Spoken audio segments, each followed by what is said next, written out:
Welcome back. Here with us on Overdrive. Now, the Bajaj Pulsar NS lineup of motorcycles are known to offer plenty of engine options at very affordable price tag. So, we are here to find out whether the updated NS160 and the 200 offer better ride quality as well.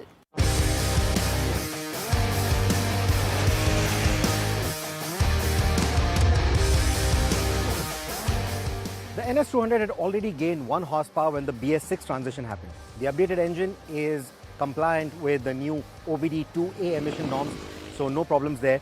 Now, with that additional power and the reduction in weight, it has a power to weight ratio of 155 PS to a ton. So if you think about it, if you are a spec chic nerd, that is better power to weight than even the Pulsar 220F, which was once called the fastest Indian. It's also more than the new Pulsar N250. So if you need good power to weight ratio, this is the best Pulsar in the lineup. While the improvement in the power to weight ratio may be hard to notice, you are likely to feel the improved front end stability offered by these new forks. We didn't have complaints about the outgoing NS's handling dynamics, but the new one feels more planted even through mid-corner bumps like the ones that are prevalent through the bowl on Bajaj's Chakan test track.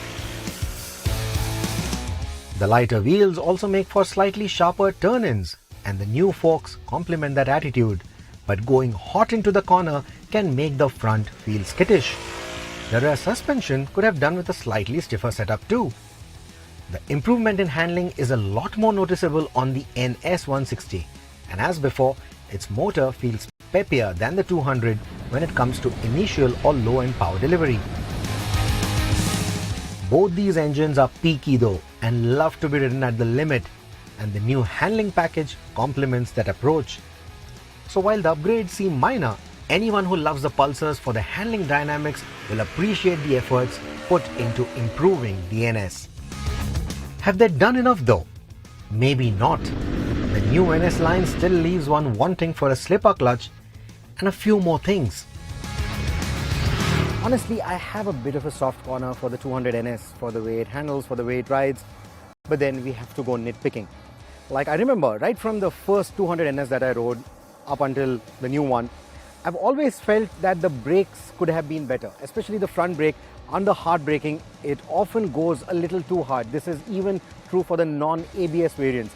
So it's essentially the oil heating up and the brake just not feeling confident enough. In fact, you can sometimes not have any braking from the front at all. You're solely relying on the rear brakes or the engine braking.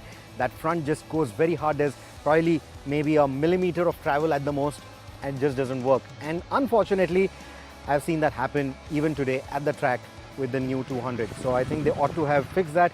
Even with the newer brakes, there's still that issue. So I think it's down to the overheating of the brake fluid or something to do with the master cylinder. I'm still not getting a clear answer from Bajaj on why that is happening. So that is one bit of it.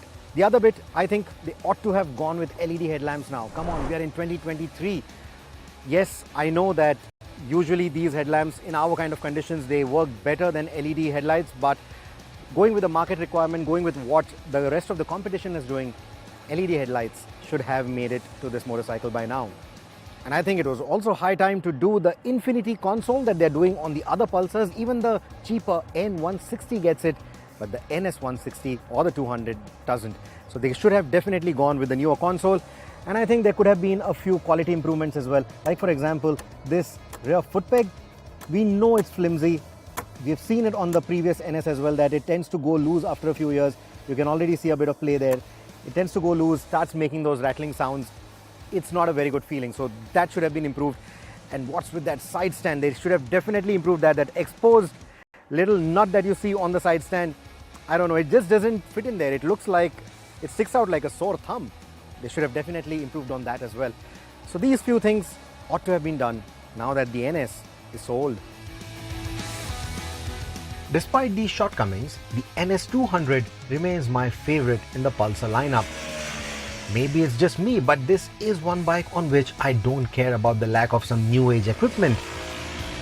Bajaj says that 2/3 of the NS models that they produce go to global markets, and Latin America, which is one of the biggest market, wouldn't have accepted a feature-rich NS with a higher price tag, and hence the upgrades are restricted to the forks and the wheels alone.